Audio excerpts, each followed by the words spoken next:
ॐ तव कथामृतं तप्तजीवनं कविभिरीडितं कल्मषापहं श्रवणमङ्गलं श्रीमदाततं भुवि गृह्णन्ति ये भूरिदा जनाः. We were discussing the conversations that took place on 25th October 1885. Sri Ramakrishna is sitting with Vijay Krishna Goswami and other devotees. A short while later, that is what M is writing, a short while later, Vijay Krishna Goswami comes to see the Paramahamsa Deva. A number of Brahmo devotees arrive with him. Vijay Krishna Goswami was in Dhaka for a long while and has now returned to Calcutta after a pilgrimage to many places in the west. In the west means west of Bengal, that is Punjab and Uttar Pradesh, Banaras and all those places. He prostrates before Sri Ramakrishna. A number of people are there: Narendra, Mahima Chakravarti, Navagopal, Bhupati, Latu Maharaj, Latu, M, the younger Naren and others. Mahima is asking Vijay. Vijay is sitting, Mahima is also sitting, and Sri Ramakrishna is they are all waiting for Sri Ramakrishna to speak. But in the meantime, Mahima Chakravarti is asking Vijay, Sir, you have been on pilgrimage and visited a number of places. Please tell us what you saw. They are keen to know the details of his pilgrimage tour to Bangladesh and also Dhaka and all other places nearby Dhaka, Punjab and also Uttar Pradesh. So he had a very extensive tour. So there are two reasons why Mahima Charan Chakravarti seems to be asking this question. First of all, he wants to know what the places which Vijay Krishna Goswami visited. And obviously he'll try to explain some significance of those places, and they also were very keen to hear from Sri Ramakrishna what is his opinion on these places. So Vijay says, what can I say? But Vijay tells something very significant. This is coming from a founder of a religious movement. You have to remember that. It's not just a devotee who is saying this. He is one of the founders of the Sadharan Brahmo Samaj, which split from the Brahmo Samaj because they felt that the original Brahmo Samaj did not live up to the principles they had, the founders had decided. So the principles were not being followed, so there was some kind of rebellion, and a separate Brahmo Samaj was started under the leadership of Vijay Krishna Goswami. So he is a religious leader, and at the same time he, in his capacity as the founder of Sadharan Brahmo Samaj, he was visiting a lot of places for propagation of the Brahmo Samaj ideals. But at the same time, he held Sri Ramakrishna in great esteem, just as Keshab Chandra Sen and other founders also held Sri Ramakrishna in great esteem. Vijay Krishna Goswami also. But here he is openly admitting in front of his own devotees and disciples who were perhaps there, because a lot of Brahmo devotees were sitting. And some others like M and all, they were also, and Narendra also, were somehow connected to Brahmo Samaj sometime or the other. So Vijay Krishna Goswami is now saying, what can I say?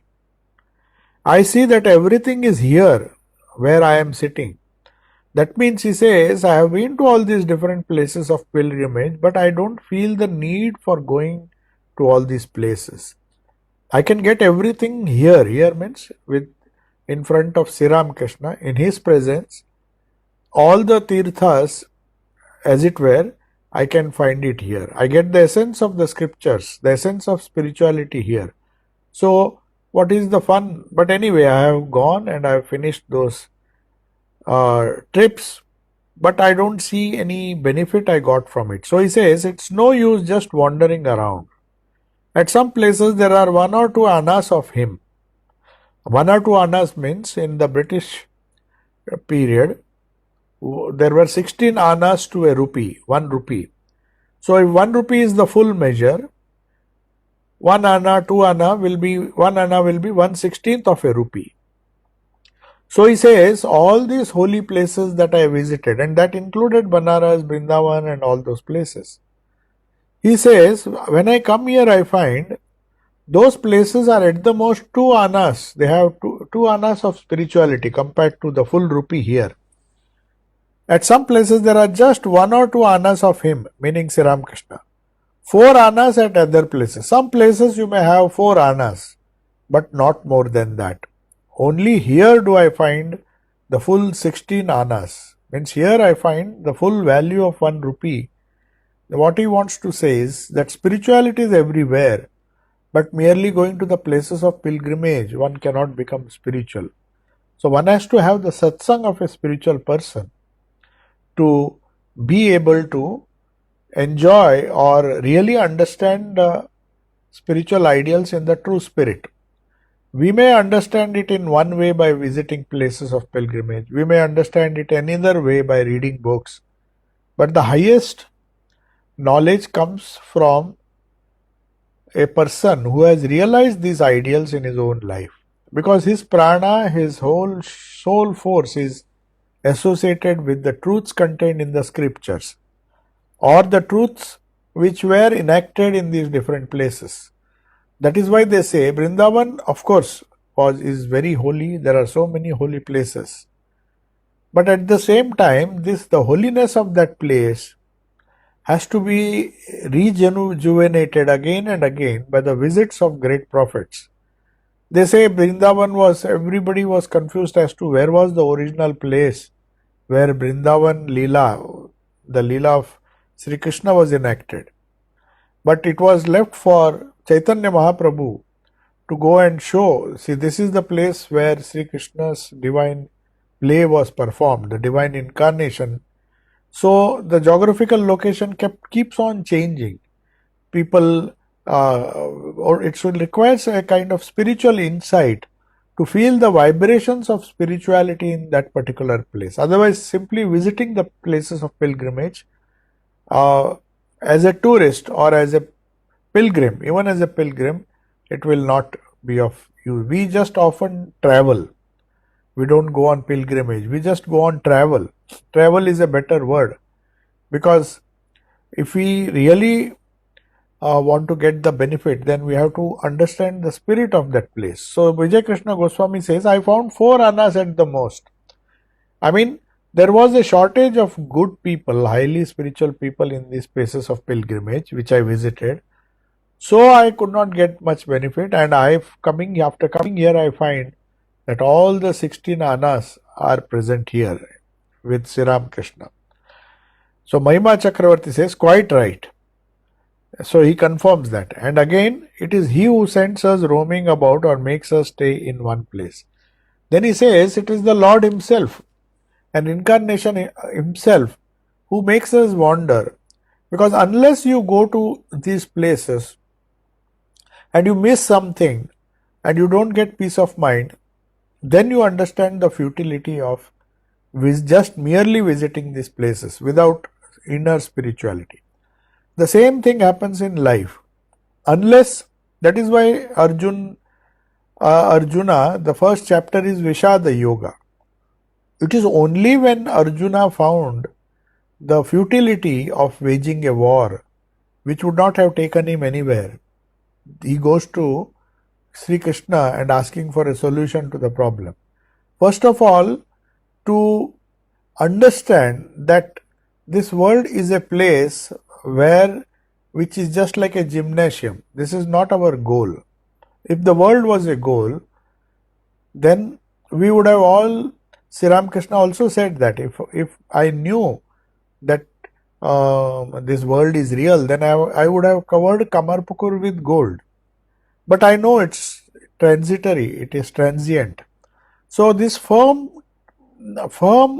idea or the firm conviction that this world is transient and there is some spiritual truth which can be found in the scriptures, if that attitude is not there, then no matter how much of pilgrimages and all these things we do, we don't get the benefit. That is the idea.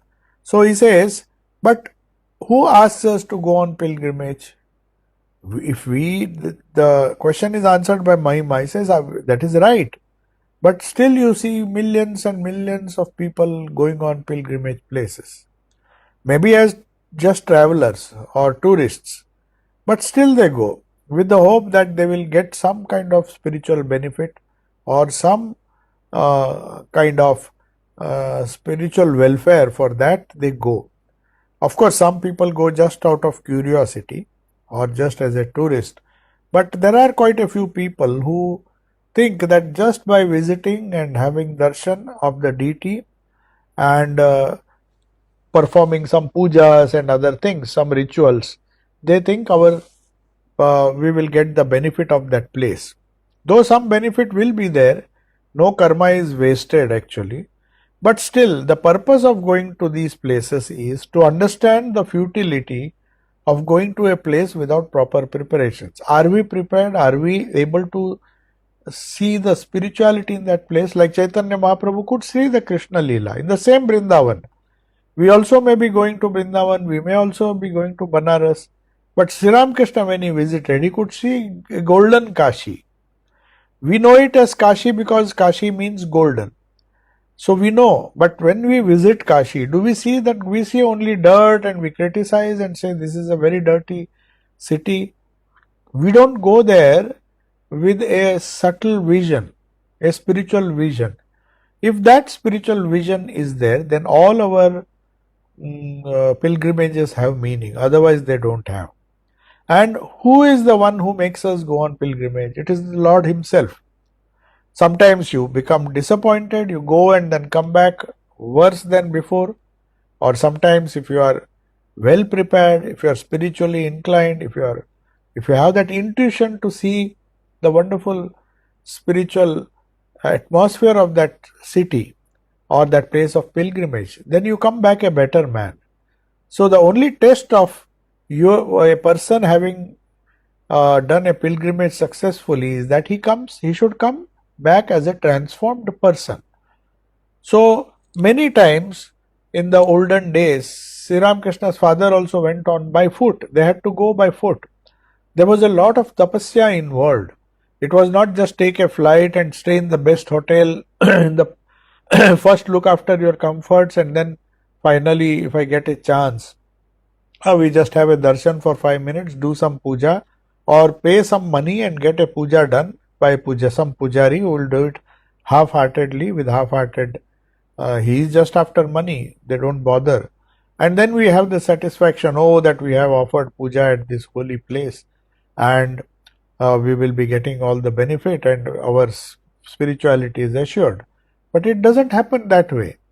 If just by going to the place of pilgrimage, if one could become spiritual, then it would have been very nice, but it doesn't happen. Because if the grossness is there, we'll just get the gross benefit of being in that place. Maybe in some future date, that memory of that pilgrimage may bring some holy memories, or it has its own benefit. It is better than doing nothing.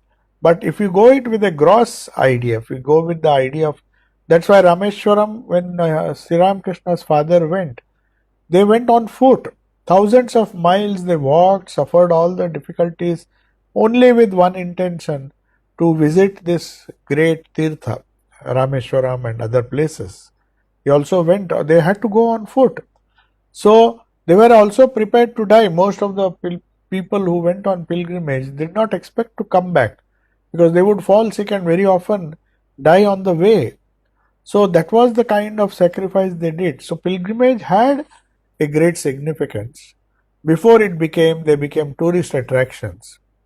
And they did not serve the purpose with which those pilgrimage places got their sanctity, they were considered as holy places. So Mahima is saying that it is the Lord who makes us roam about. He makes us roam about maybe to understand the futility of just going on a pilgrimage. Now Vijay Krishna Goswami, after coming, is realizing that instead of going, if I had spent time with Sri Ramakrishna, where 16 Anna anas of spirituality is there. Instead of running after these 4 anas and take so much trouble to go, it was still difficult in those days, though trains were there. But he felt that I get everything here in this place. I get everything at the feet of my guru, then why should I go to these places of pilgrimage? That's the idea. Then Ramakrishna tells Narendra, see what a state of mind Vijay has developed. All his characteristics have changed, as if he has been boiled. Boiled means Siddha. Actually, boiled has a dual meaning here. Nobody will like if somebody says that you are a boiled person, but if you use the Bengali word, it says Siddha. So Siddha has 2 meanings. One means if you boil a potato, you say that it is a Siddha potato or any vegetable. So they say it is Siddha. Siddha means it is cooked, boiled. Whereas another meaning of Siddha is one who has got spiritual knowledge. One who is after sadhana attains to spiritual knowledge, he becomes paripakva or Siddha. So Sri Ramakrishna says that this Vijay Krishna Goswami is now nearing a Siddha, he has become a Siddha. He has been boiled. Boiled in the sense he has become a Siddha. I can recognize a Paramahamsa by his neck and forehead. I can tell whether someone is a Paramahamsa or not. Sri Ramakrishna had this unique faculty or intuition, or maybe he could see it as clearly as daylight. These special characteristics, he could immediately sense if a person is spiritual or not by looking at his neck and also his forehead. He had many other signs also. He used to weigh the hand and find out how worldly a person is.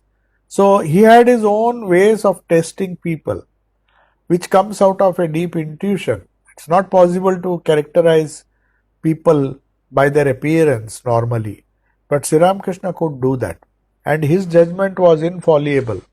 That's why Swamiji and even Girish Chandra Ghosh and all, Swamiji himself said, if Sri Ramakrishna has said something about a person, then I have to believe it. I can't use my reason and say that it doesn't seem like this, it doesn't seem like that. No, it is not possible.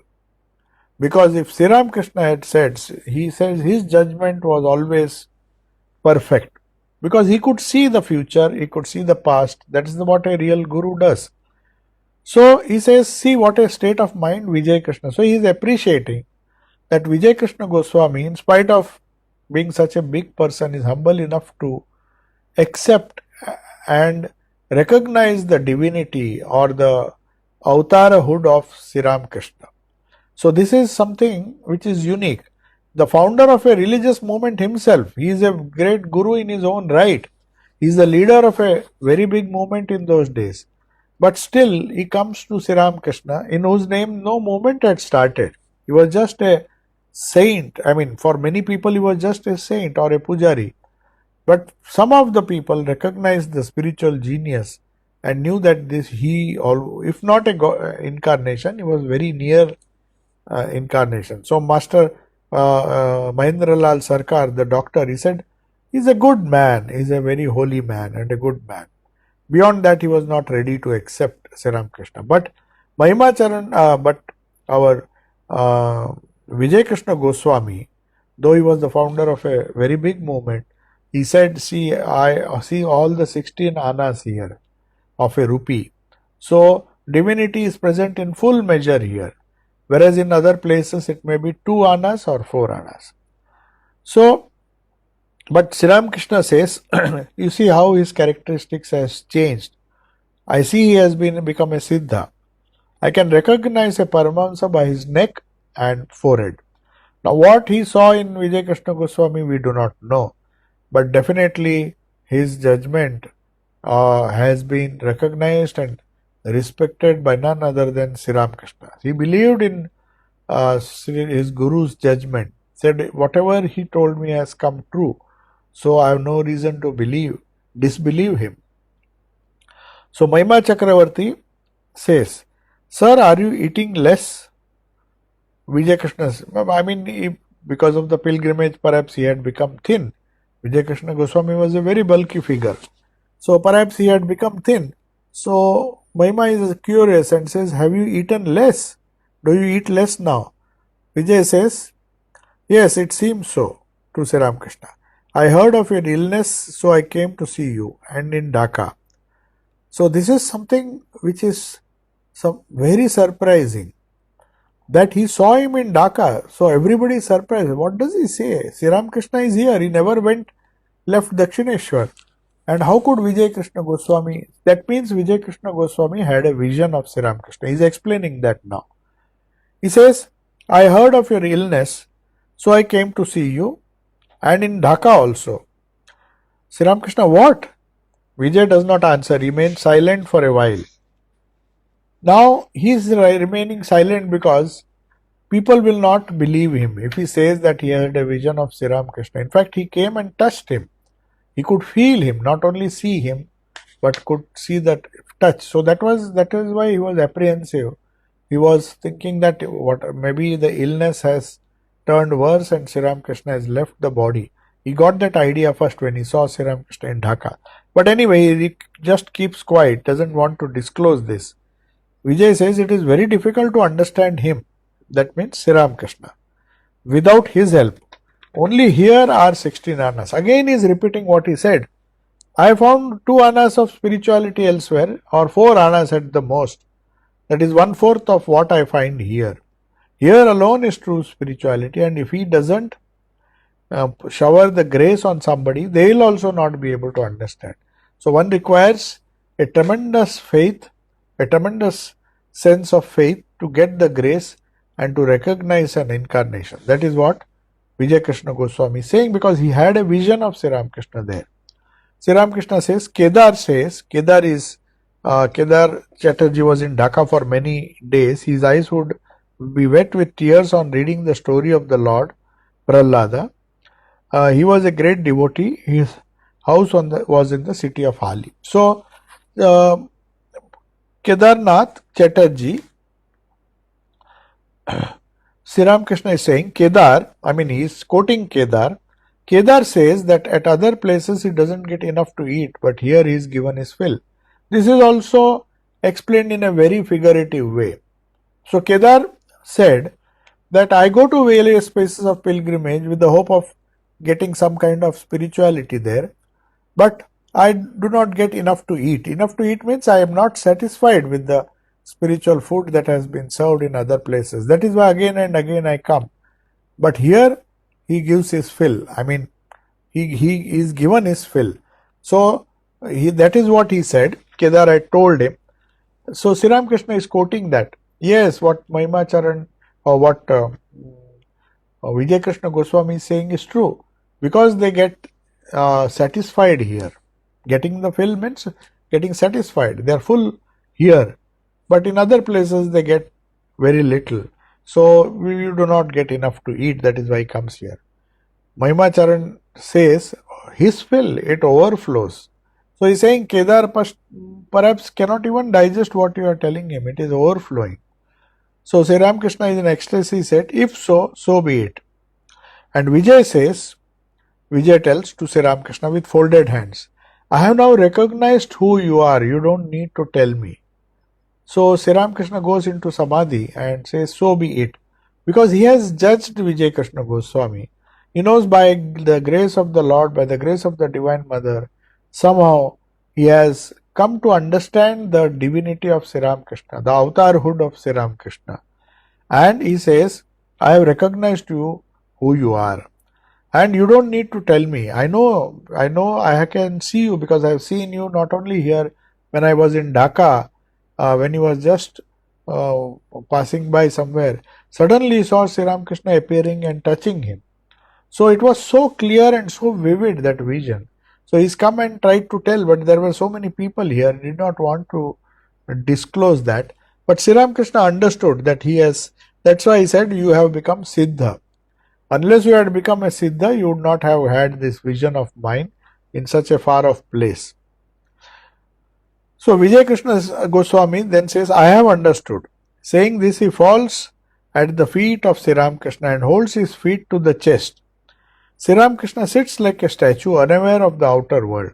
Now Sri Ramakrishna has got into Samadhi because at least he finds Here is one who has recognized his guru or recognized somebody as a divine incarnation. So if he has done that, if he has faith, and if he has really recognized him and he has developed a conviction that Sri Ramakrishna will give him 100% spirituality if he wants, he falls at his feet and holds Sri Ramakrishna's feet to his chest. Sri Ramakrishna just sits like a statue, unaware of the outer world.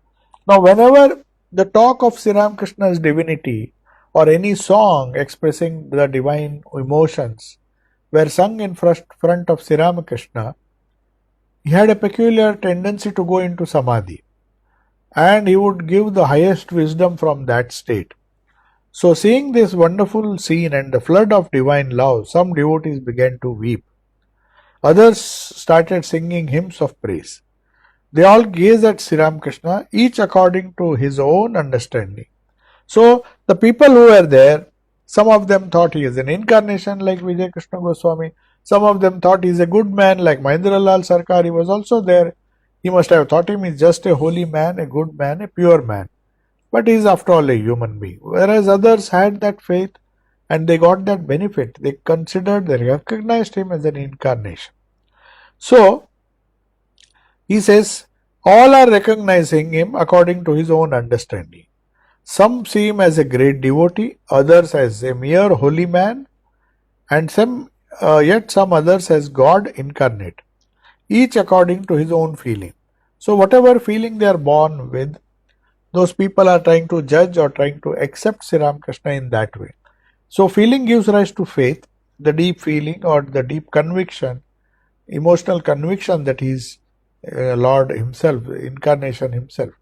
But then each one sees him as according to their understanding. Some see him as a great devotee, others as a holy man, and yet some others as God incarnate.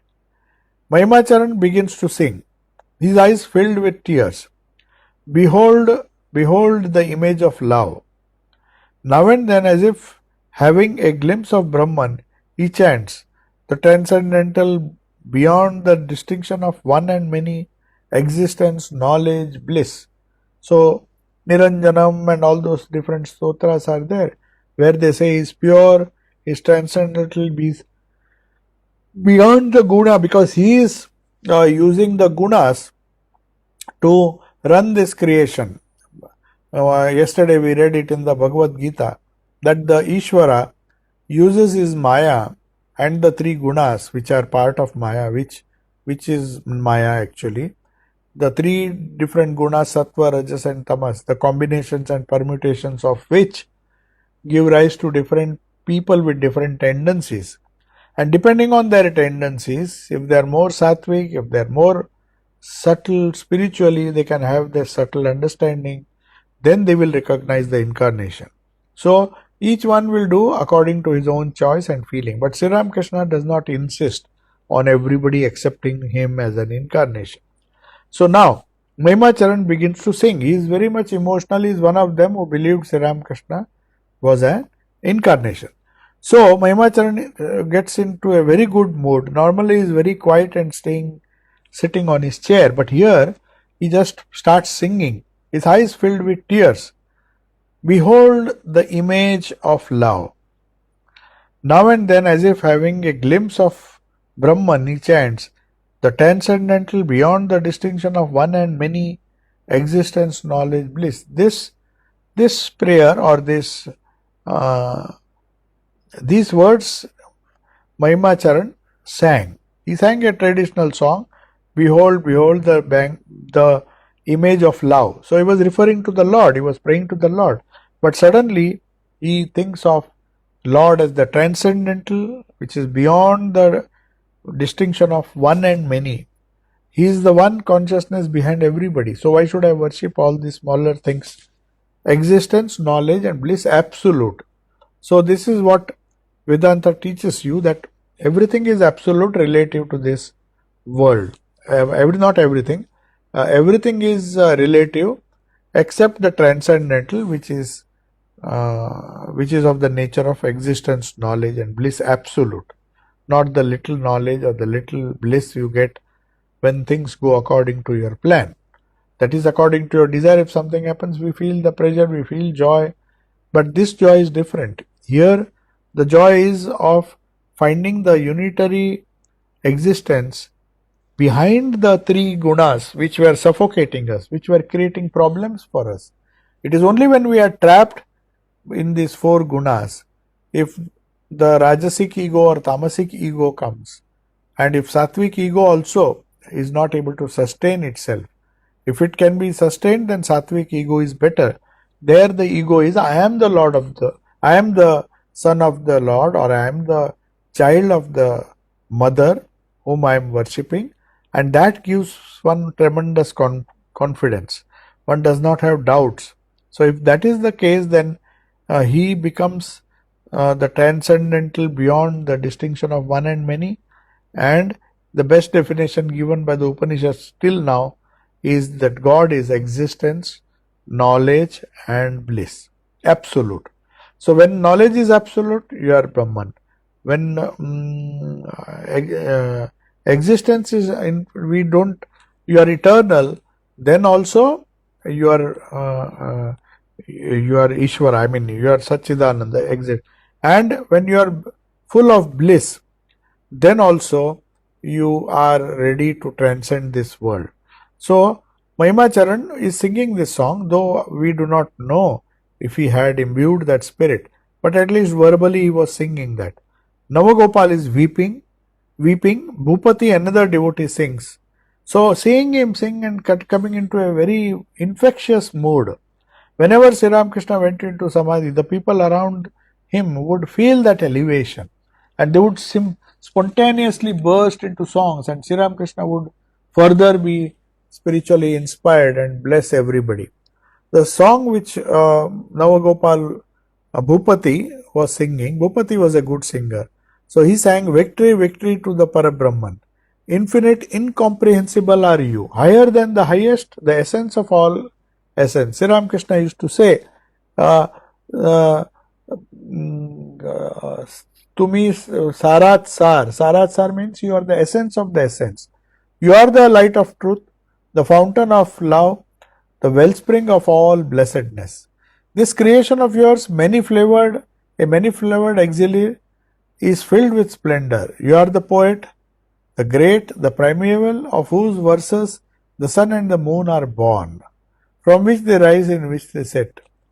With the golden sprinkling of stars and letters traced from clouds, you have written songs across the blue expanse. So here, this song, which Bhupati is singing, is a popular Bengali song, which expresses these wonderful ideas that Parabrahman himself has incarnated, so that he has come in as a fountain of love.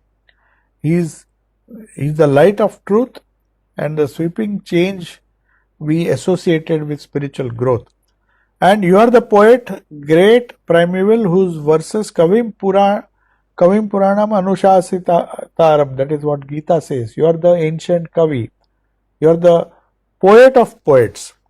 You are a poet, that is why you can understand or convey these great truths through poetry. This very idea of wonderfully explaining the Vedantic truths through parables, through similes, through different techniques, that was a great skill Sri Ramakrishna had.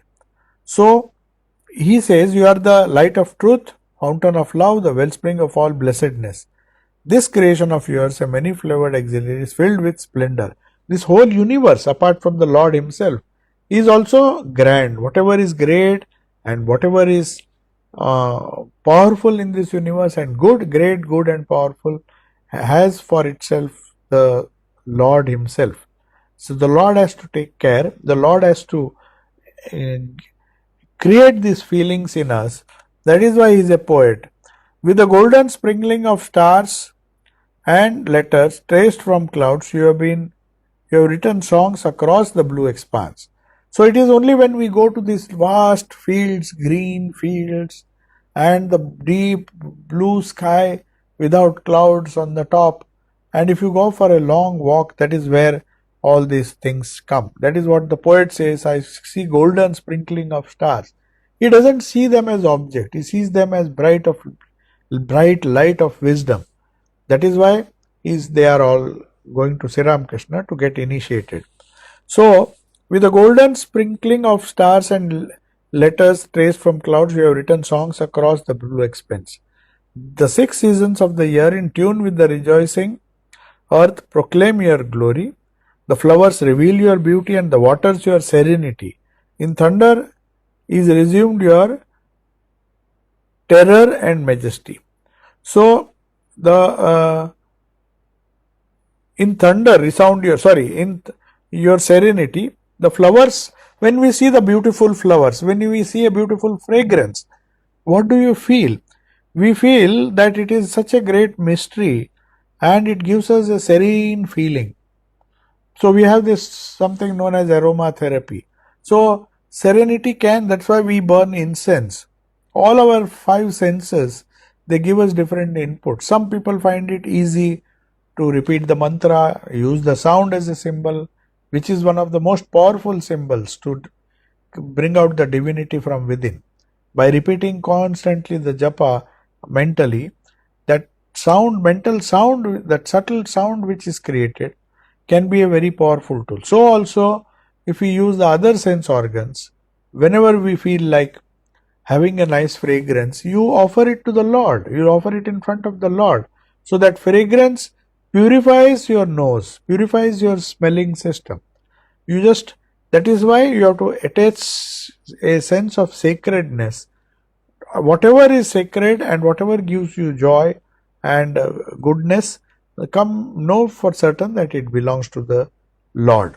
We will see what other things can be used as objects of meditation when we meditate on the Lord.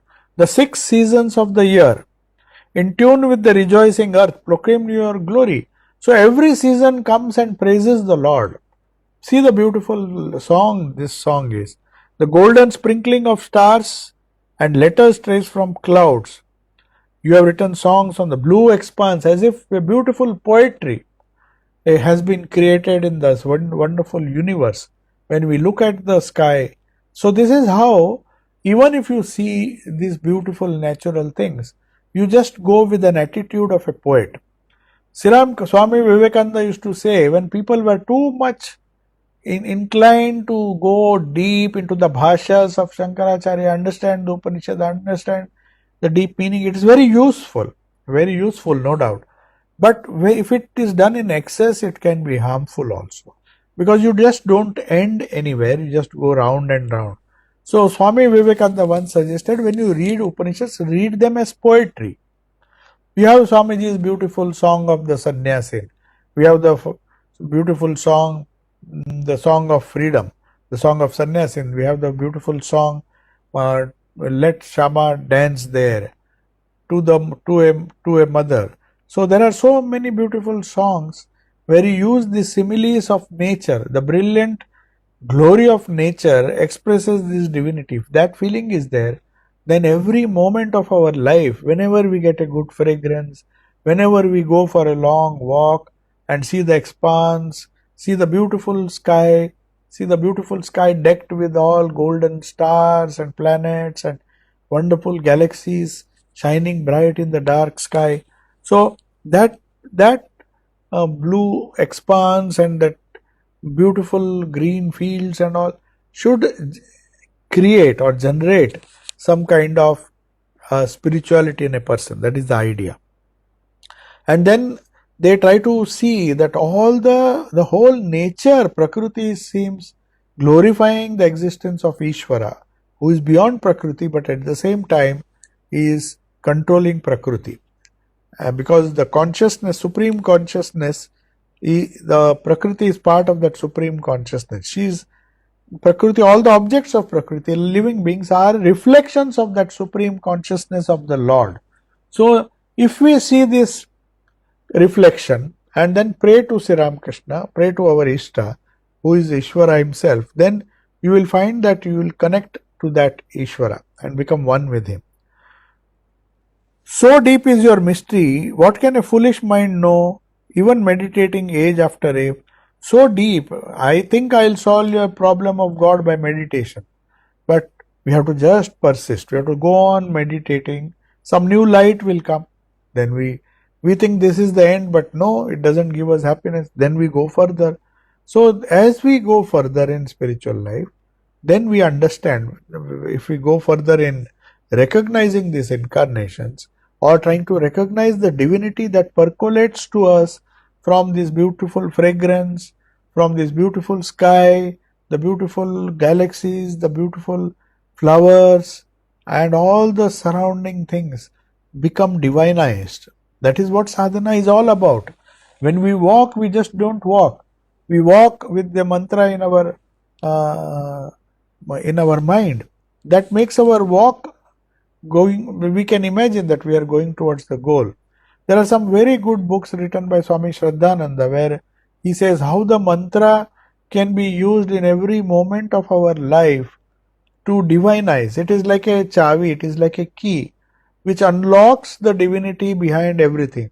When you see the sky, an astronomer will just see the sky, he'll be curious, which star is this, then he will go to the book and then he will study a star with lot of curiosity, or the planets, the deep blue sky, the night sky, which is so beautiful to look at. But he'll be spending all his time understanding the types of star, which galaxy is this, he will use various gadgets to find out. So that stargazing is different, but if we feel the different seasons or the golden stars are nothing but songs written, beautiful songs. They are visuals, but they are visual songs expressing the glory and the majesty of the incarnation. So millions, but he says, so deep you are still, after doing all this thing, I am not satisfied, because the mystery has to be solved by you alone. So when you solve the mystery, the poet is, the saint is praying to God that I am getting confused. I appreciate a little bit of your glory through all these objects, through all these fragrances, through all the sense organs. But tell me in reality, what are you?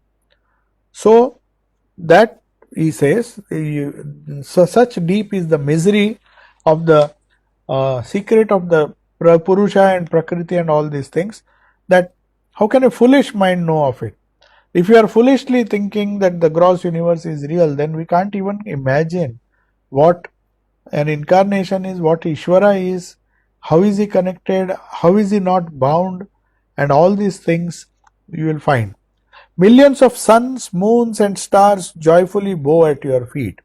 So, see, the poetic imagination can be taken to any extent. We may live in the world, but we don't have to be worldly. We may enjoy these wonderful, the great desires, as we said, the desires which are not against dharma. So these are innocent desires, to have a desire to see the snow peaks, a desire to have a beautiful scenery.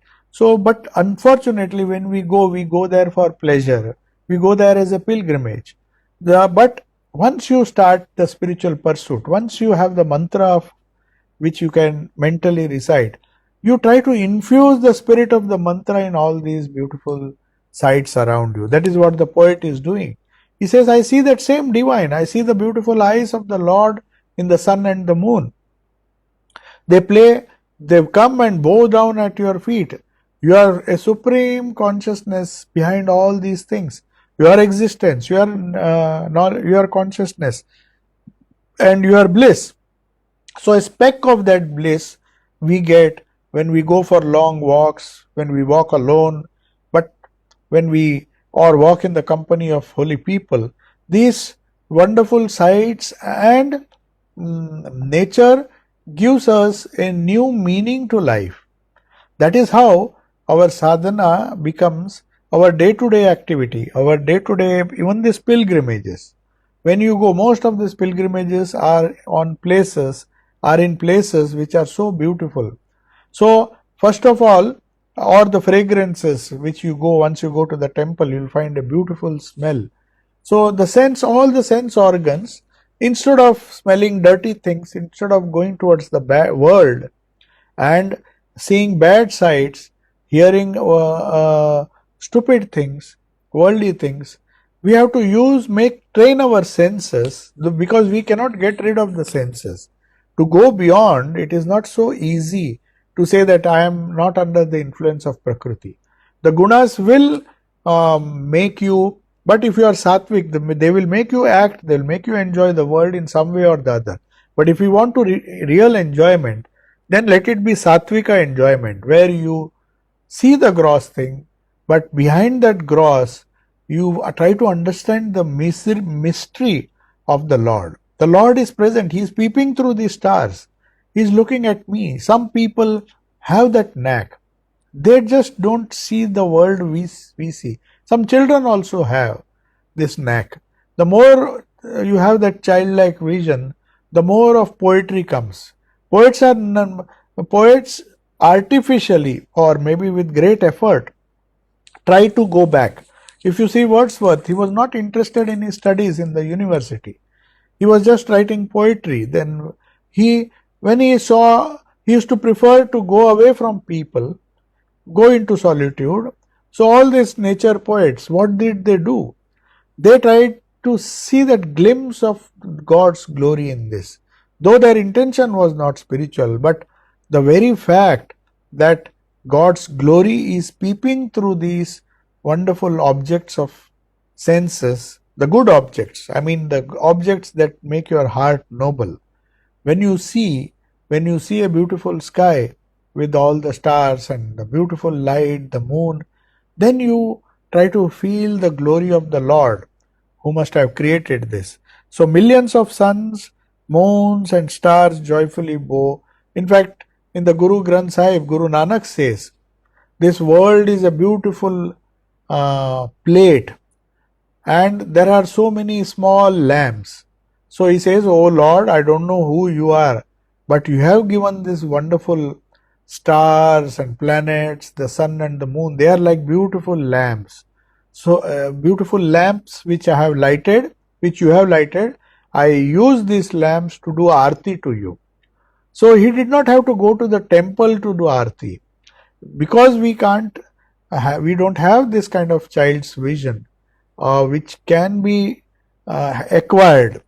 That is why Swami Vivekananda said, it is we people, it is the world, the harsh reality of the world robs the child. That is the word he uses.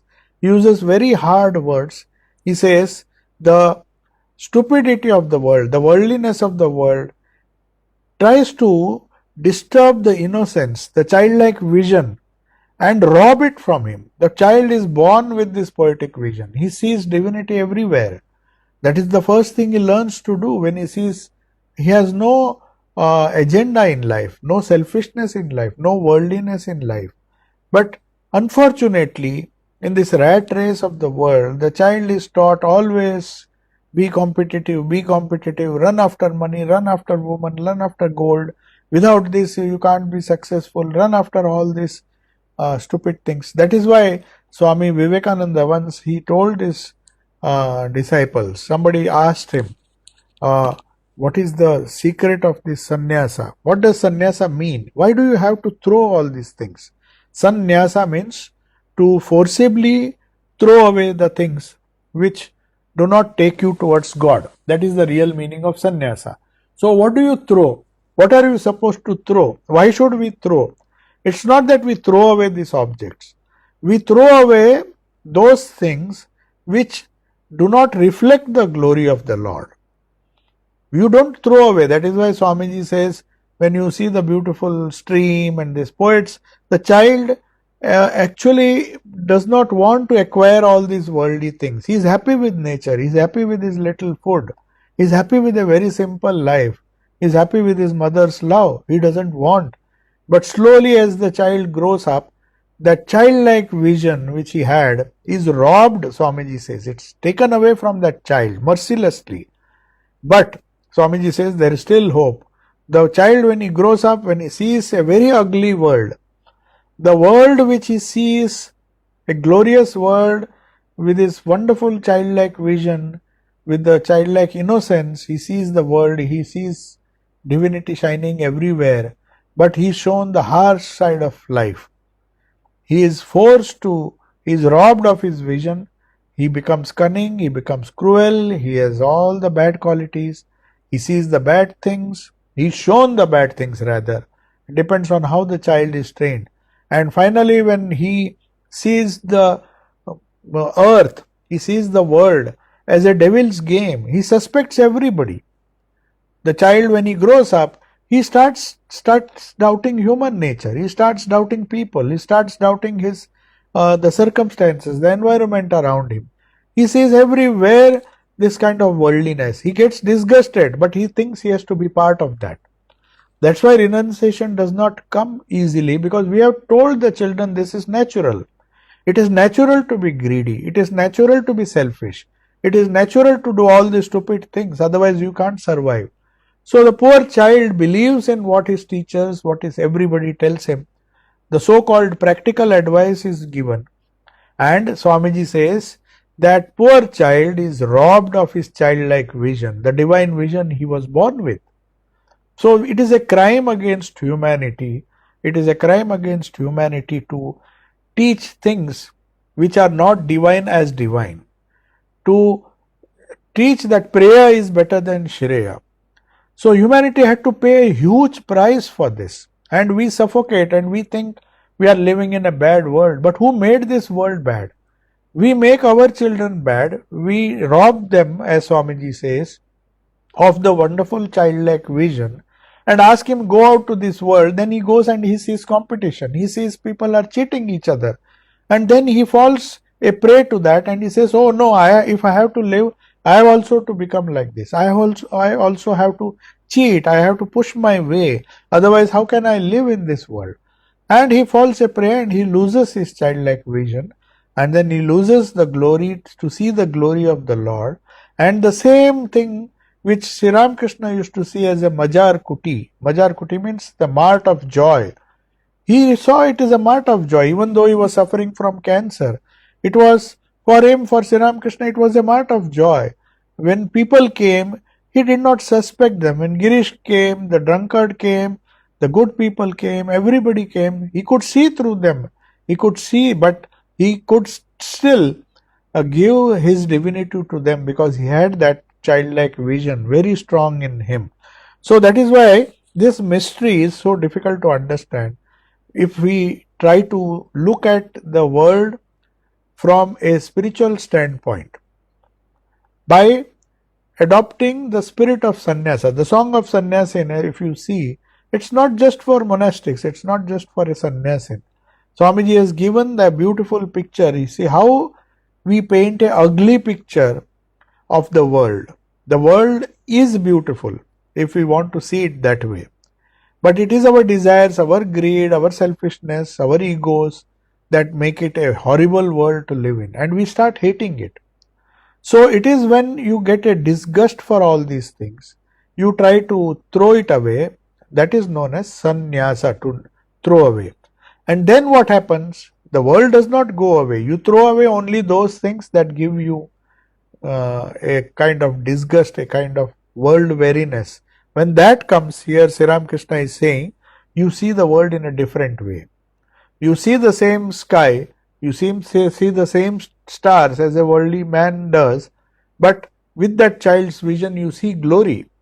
Now people don't even have time to see the glory of the sun and the moon. If they see, they are in a hurry to go somewhere. Or they will just have a look at the moon, oh, it's a beautiful moon, and then finished.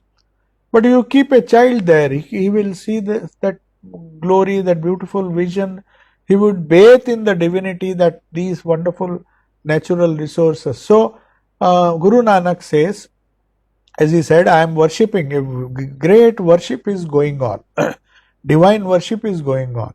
In that mood, Sri Ramakrishna could not pluck the flowers. He said, who am I to pluck the flowers? God has created these flowers, and the flowers are being offered to the Virat, to the universal being. And this whole garden of flowers is a big bouquet. So a few days he went into that mood. He could not touch and pluck the flowers. He says they have already been offered, and I just see that there is bliss all around. So that childlike vision, this poet is expressing. And the last two lines say, gods, men and heavenly beings worship you all. You are all pervading divinity. You, the wellspring of all blessedness. So to understand that God is the wellspring, an unending spontaneous spring of blessedness, one has to do spiritual practices. Only when we understand that fountain of joy with every mantra, Shraddhanandji has written some beautiful books where he says, when I used to walk, when I just got a chance, I just used to go on repeating this mantra, and then I found that the mantra is transforming everything that I see. The thing which I got bored by seeing, I found that the same pathway. That is why if you go to Sacramento Center, which he has started, he has created these gardens of divinity. So the whole campus, if you see, there are different gods and goddesses, one on Krishna, one on Jesus, one on so many religious people have been put, and they are as if they are they are in communion with nature. Definitely, if Jesus were to be here, Guru Nanak wrote such a beautiful poetry, he could see that divinity everywhere. Tukaram also, if you see his Marathi songs, he says, I feel that God, a great worship is going on. And then Narsim Mehta, the famous Gujarati poet, he said, when I see these mango trees, we naturally think of mangoes and think of eating those mangoes. But I saw that Brahma himself is hanging in these trees. In every mango he could see his Sri Krishna. He was so joyful that he did not feel like going and eating those mangoes. He just enjoyed the wonderful vision he had. Akila Brahmandama Ekatu Sri Hari. In that song, he says, I see even in the snow, in every speck of snow, you can imagine, in every speck of snow, I see your reflection. So they used to have that experience, that vision, experience that divinity. And that happens when you have that spirit of sannyasa. Sannyasa means to give up and stop seeing the world as a bad place. Now that only a childlike person can do. You cannot expect to do it when you have so many desires. So that is why the gross, the subtle, and even at the causal level, one has to forcibly eject all these wrong ideas of the universe so that our childlike vision is regained. And Swamiji says, our education robs the wrong education which we give to the child, robs him of his childlike vision, but we can regain that knowledge which he has lost by sadhana, by our spiritual pursuits. And when that childlike vision, when that wonderful spiritual vision comes, we again see this same world, the same world which was troubling us, the same world where we were getting lot of suffocation, lot of depression, lot of things which were, we found that it may be apparently externally these things may appear to be bad. That is because our vision is bad. That is because our attitude is bad. It is our desires, it is our worldly desires that has created a hell here. So our hell and ideas of hell and heaven are created in our own minds. So the same world which was a hell to many people because they could not get the selfish desires satisfied is a heaven to people like Sri Ramakrishna who had no desires. So Buddha says, what a simple thing. If you renounce, you don't have to renounce the world. Renouncing the world, renouncing your conception of the world, your worldly conception of the world, Prakriti. World means in this case it is Prakriti, made of 3 gunas. So Gita also says that renounce that worldly conception or the worldly attitude with which you look at the world and try to look it as a child would do, with that childlike vision or with that spiritual vision, and vision without a ego. That is what one has to do. So the less our ego towards the gross things and the subtle things and the causal things, you will find that you will see that Purusha shining through. It is that ego which is blocking it. It is like a color or a glass which is preventing the vision, a dark glass. As it gets transparent, as it becomes purer and purer, The reflection is good. You can see through it. That is what he says. Bestow knowledge and love, give us devotion and peace, do grant us shelter at your blessed feet. So this is a beautiful song which Navgopal is singing, and the community, the whole community is singing. It's a beautiful song. We'll continue that, and if possible, I will play this song in the next Sunday class because it's such a beautiful song. The musical mode in chorus has been repeated. He says, so many waves of new feeling rise in the sports of love. So many waves rising, falling, ever repeating. Repeat, O mind, the name of Hari. He said, every mantra I repeat, so many waves of bliss are rising from that repetition. It's a beautiful song. I think it is Chidananda Sindhu Nire. There is a beautiful song. In the sea of consciousness, the waves of consciousness, in the sea of the Lord, the waves of consciousness are rising. So, the whole of creation becomes one in the great communion with that consciousness. All differences melt away. Time and place, the very thought of distinction, all those and all else are no more. All my wishes are fulfilled. They have also melted away. Now my mind be lifted up in joy and repeat Lord Hari's name. So the japa continues. Japa does not stop even after realization. In the beginning, japa is the means. After realization, the same japa is used as a tool to give them, to raise this waves of bliss and consciousness in the ocean of Satchidananda. Wherever the japa falls, wherever the mantra falls, that mantra awakens the consciousness, the Chaitanya Shakti in the object you see. Whether you see the moon, whether you see the star, you don't see it in a gross way.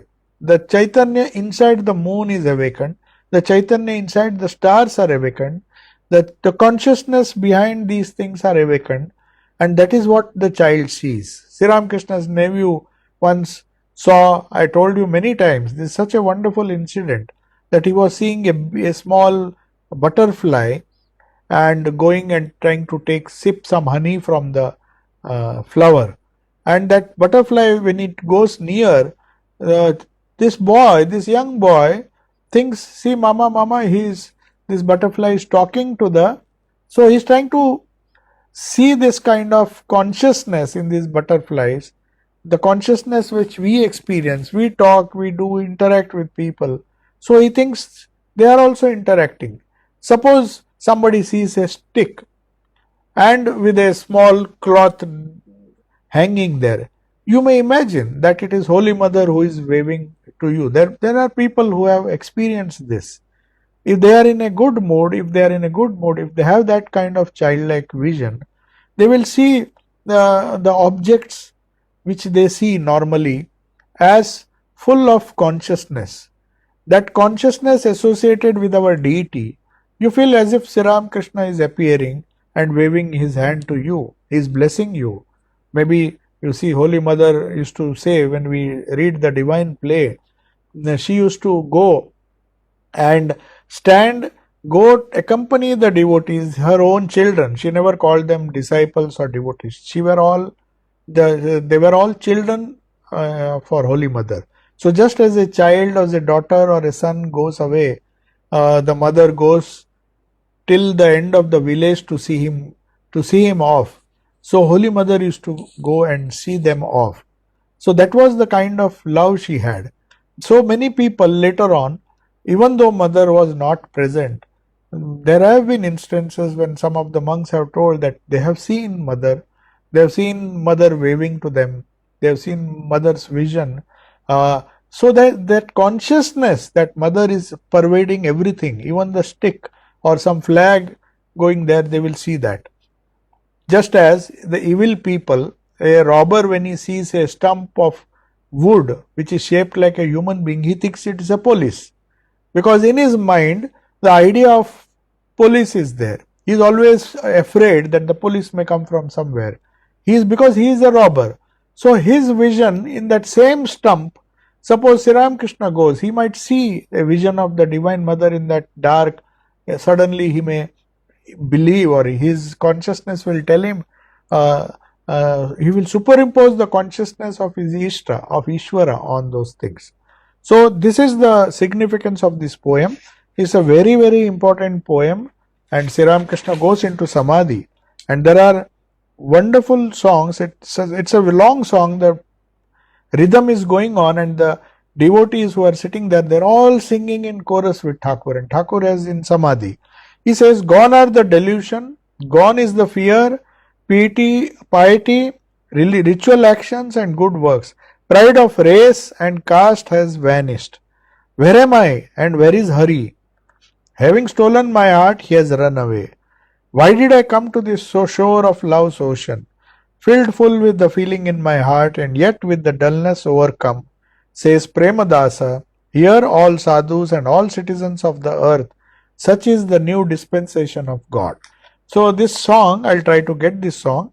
After a long time, Sri Ramakrishna is so, his consciousness is raised so much that it took a lot of time for him to come back to the world of normal consciousness.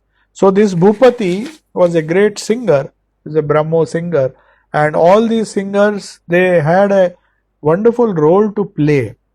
They, because of their good voice and because of their good way, the beautiful way in which they could sing. Sri Ramakrishna was very particular about Trailokya and some other great singers. He used to ask them, you sing this song, you sing that song, because that would ignite that divinity, and Thakur used to go into Samadhi. And finally, when he found when he found that the song has stopped, the song had to be stopped to bring him back to normal consciousness. And then he will tell some wonderful insight. So, Sri Ramakrishna will explain what he saw when the song was sung. There are a lot of things the poet has expressed, how to see divinity in everything, but Sri Ramakrishna will give his own interpretation, which we will discuss in the next class. So, we will close the meeting now. It's almost 5:50. So, if there are some questions, we can.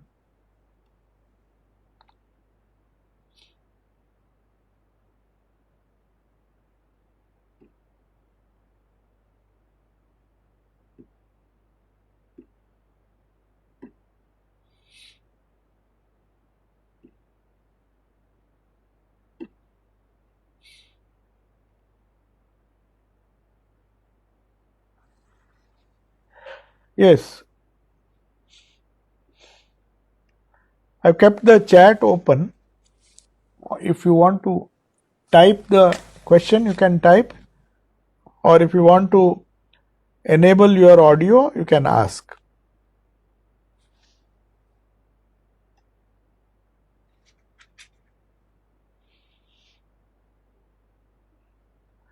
Oh, somebody is asking which Bengali song was this. I'll have to find out the exact song. There are 2-3 songs which appear similar, which have similar meanings. But I think it's a Vaishnava song because Hari is there, Hari Bol. So definitely it is a Vaishnava song, but I will try to see the Bengali Kathamrut gospel and let you know in the next class, because Sri Ramakrishna's explanation of this song is still going on. And the meaning of this song, we will first hear the song next time. We will try to get the audio recording. I'll try to get the audio recording. We will play it, and then I will try to briefly explain the meaning of that song as what we read today. And then Sri Ramakrishna's views, comments, after coming down, after a long time, he somehow managed to come down from that high level of Samadhi. So I will tell you in the next class, next Sunday class.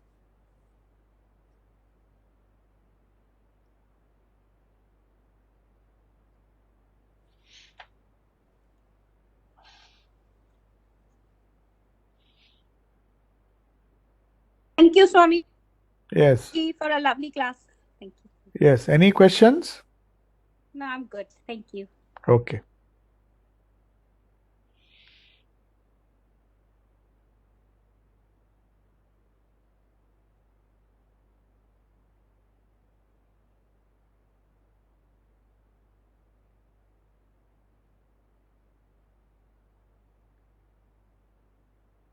Shall I take your leave? Nobody is typing any question. Thank you, Swami. Vayu, any question? Or Swami, any remark? Yes, please. it's not to do with the talk, Swami. Yes. Is that okay? Yeah, fine. The Audible live stream, its sound has changed, and there's a rumbling sound, as well, obviously, as the normal sound that I hear. But Yes. there's more of a rumble now, and that has been for some time now. Rumbling sound while? It's the auditory live stream, but Throughout. You get it throughout or sometimes? No, just sometimes, Swami. Listening to your talk, it started, and this morning I woke up with it, so it has changed to more of a rumble. I can't even a very soft rumble, and I suppose I was just wondering if you could expand a little bit on that, or Rumbling sound, you see, it is maybe we do not know. There may be several reasons for that, because the sounds that we hear, the sights that we see as a result of meditation and imagination, you cannot classify them. Every person has a different reason why these different experiences, they are not the same for all people. So it would not be a right platform here to tell, because somebody else might misunderstand. What is, when you come here, or maybe when privately we can, because I have to see the other conditions also, why it happens and how it happens, because it's not the same reason why it may happen to different people. Some people hear the sound of the bell and they ask why it is happening. Some people smell a fragrance, apparently from when nothing is being burned. So these are the different sense experiences. See, they are all sense experiences, isn't it? When you hear something, when you see something. So one has to remember one thing, that one has to be somehow, at some stage of our life, we have to go beyond the gross. But now we are really bound to the gross. We can't even think of not hearing, not seeing, because we are living in this world. We are seeing things, we are hearing things, though we may be imagining things, but still they are part of our normal experience. So they are bound to come. We are bound to hear certain things, bound to see some visions, but the reasons may be different for different people. So we'll have to analyze that separately. So we will do it. But you don't have to worry, because they may be small milestones in our sadhana, but one has to just overcome that, because what happens is they are not so significant other than giving us some faith.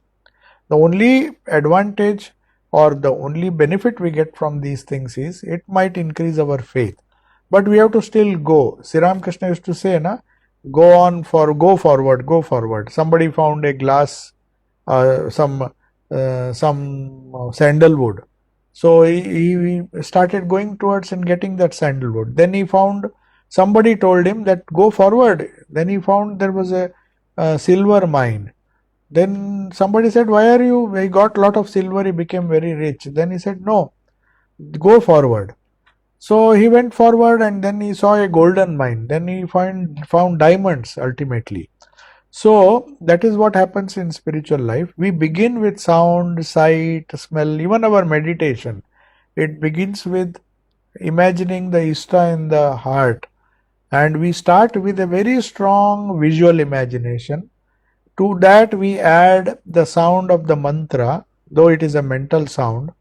So these two sound, of course there is no smell involved, but some people worship before they start the meditation, they burn some incense stick. So that incense also gives them some support by way of smell. So all the idea is, during Aarti also we do, all the five senses are used, and we try to divinize those five senses and try to see in the background somehow our Ishta, the God whom we worship, the Ishta whose mantra we are seeing. So we may see something, we may hear something which should be taken, or ideally should be taken as something that leads us to that ultimate sound of the real sound of the subtle sound of the mantra which is taking us to God. So if you have that attitude, no matter what sound you get, whether you get a rumbling sound, whether you get a sound of a bell, it has all it has to be covered with the sound of the mantra, and you have to go forward. So if we get stuck at these sounds, the problem is that one's progress gets blocked. So you hear the sounds, it is fine. If it gives you happiness, it's fine. You go ahead, try to merge. See, even when we see the different sights, see the beautiful sun, the beautiful moon, or the beautiful stars at night, there is a way where we can infuse consciousness into that through our mantra. So you just see in that great joy, that bliss, you see the mantra. You may not imagine Sri Ram Krishna. For a day, you can imagine Sri Ram Krishna has become the stars, the planet, the whole creation. And that mantra awakens the consciousness behind that. So the idea is not the sound. The consciousness behind that sound has to be understood and experienced. Okay? That is in general, but a particular experience we will discuss later on. Okay? Thank you, Swami. Because it can confuse others because they would have had other experiences. So these things have to be discussed separately. Okay? I understand. Okay. Thank you, Swami. Okay. So there is one question somebody has asked.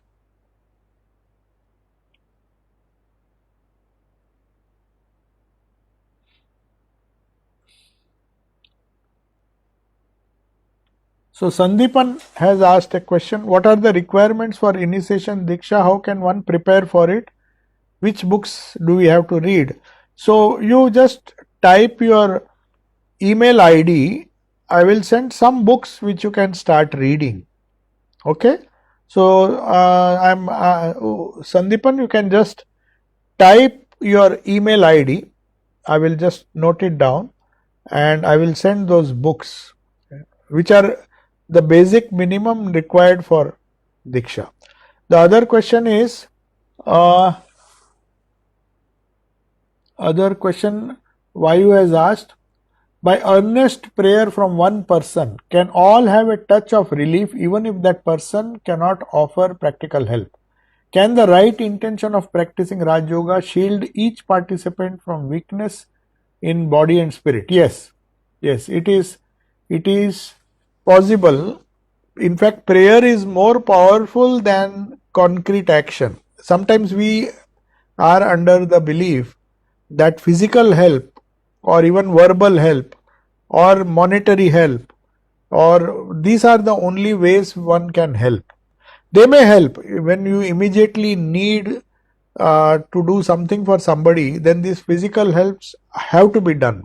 I am not saying you should not do, but you may help him once, again he will be in need of something else, then you will help him with that, him or her, whoever it is. And then there will be this temporary patchwork or temporary solutions. But on a permanent basis, if we want to really help in a deeper way, then repetition of mantra or practicing yoga or whatever this is, the subtle prayers, if we say, they help in a very different, in a very fundamental way. But one has to have patience to do that. It does not come all of a sudden. You just can't pray for somebody and then that person will get the benefit. It may not happen that way. But this unselfish prayer is at the root of our sadhana. Swamiji said unselfishness is more paying, but people don't have the patience to practice it. So in the beginning of our sadhana, the first thing one is told is to pray for the welfare of others. Now we do not know what is real welfare. First of all, let me make it very clear. We really do not know what is others' welfare. Suppose you give something to somebody, thinking that it will be good for him. We have to think twice. It may be a pleasant thing for him, but it may not be a good thing for him. You see, there is a difference between Shreya and Preya. So that is why Thakur said, never pray like that. Pray for all round welfare of everybody. That is a most general prayer. Let all beings be happy, let all beings be peaceful, let all beings be blissful. Beyond that, no prayer is sensible. Don't say, let all beings get money, let all beings. That these prayers, he may get what you pray for, but ultimately it may be more suffering for that person. So a wrongly given gift to the wrong person, or a right gift given to the wrong person, or a wrong gift given to the right person, in all these cases, it can cause more harm. So it is better not to give any gift. I mean, in that sense, I am telling. We really do not understand the complexity of human nature. We do not know whether we are really helping others by the only help one can give. That is why Sri Ramakrishna said the best help one can give, which he gave to the entire humanity, is let your consciousness be awakened. What did he say? Tomadir Chaitanya Hok. Let the consciousness which is now struggling to express itself, let it be awakened in such a way that it will really benefit that person. Now that is the best prayer, and we can pray the safest prayer, I should say, not the best. Some people may need immediate help. If you can do it, do it. But ultimately, if you want to really help him or her, the spiritual help that you can give through your sadhana and through your prayers, through your japa, is the highest help. That is what everybody in the Ramakrishna tradition believes. The spiritual help is the highest, vidya dana, adhyatmik dana. The next help is educational help, lower help, education by which he can stand on his own feet. Then comes medicinal, that is known as the medical help you give, because when a person suffers, the first thing he needs is medicine. And after that, last is annadana. So annadana is the lowest. By giving food, even if you give him food every day, he is going to come back to a beggar. But if you give medicines, he can be cured of his physical ailments, maybe he can start working and start up. But if you give him education and help him to earn a livelihood, it is a greater help. So annadana, it begins with annadana, then we have the medicine help. That is how Swamiji wanted the hierarchy of help to be practiced in the Ramakrishna mission. He said, don't think by giving food you are doing the greatest service. You are, no doubt, to a hungry man food is important, but how long? Food does not guarantee. But for a sick man to get rid of sickness will help him. But for a sick man, a mentally sick man, a person who is not mentally capable, if you help him that way, that is a still higher thing, because he will solve his own problems. He will get his own food. He will pay for his own medicines, because you have helped him by educating him. So that is the highest. And beyond that, Sri Ramakrishna says, Swamiji says, the highest help, if you can give, first of all, we should have to give. I can give you money if I have money. I can't give you something which I don't have. So the spiritual help is the highest help, provided we have enough resources to help others. So prayer can help, but one has to acquire some spiritual strength, and there is pranic help also. You know this whip, that pranic healing and all, where from a distance they claim to cure people. So that is help through prana. That is also possible. It's not just physical help. But you can help but for that you have to have a wonderful store of prana yourself. Otherwise you are just giving it and then you are exhausting that. Then you will not be in a position to help. That's why Swamiji says the highest help is spiritual help, where you say, let your consciousness be awakened so your problems can be solved forever. Don't solve it piecemeal. So the best prayer I personally feel, is what Swamiji asked us to pray. Let all beings be happy, let all beings be peaceful, and let us pray for the welfare, all round welfare. Don't say material welfare, or we do not know what is going to help him. If you say let him be happy with lots of wealth, it may make him more unhappy. So where we should never make that mistake. We should say let God bless him and give his grace for his all round welfare. All round means physical, mental, spiritual, everything. Spiritual included. So we cannot exclude that. Okay? So that is fine. Am I clear? Thank you, Maharaj. Yeah. Yes, Maharaj. And the other one is, can we Can you? protect ourselves from, can we shield ourselves if each one of us are practicing the Raja Yoga? Is that a good way to shield ourselves from this? From what? Well, what did I write? I think I said in spiritual, can we be strong spiritually? Yeah, weakness in body and spirit. Yeah, yes. Prayers can shield yourself and others also, definitely. But definitely it will, if your prayers are strong enough. No, Swami, I was talking about the practice of Raja Yoga. Remember, Raja Yoga will help you, help the practitioner, definitely. It will help the practitioner to become strong in body and mind, in spirit. But whether it will help others or not, those who in your vicinity, they are bound to have some effect. If you create a heat in the room, you can't say that it will heat only you. It will heat everybody who is in the room. So spirituality is also a kind of heat energy, something similar to that. Like all energy spread. So the spiritual energy you generate also is contagious. In that way you can, but then you should have that much.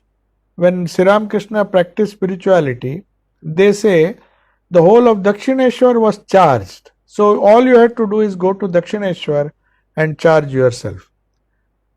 So that automatically people were charged because that capacity was there. If we have, we can charge ourselves and charge others.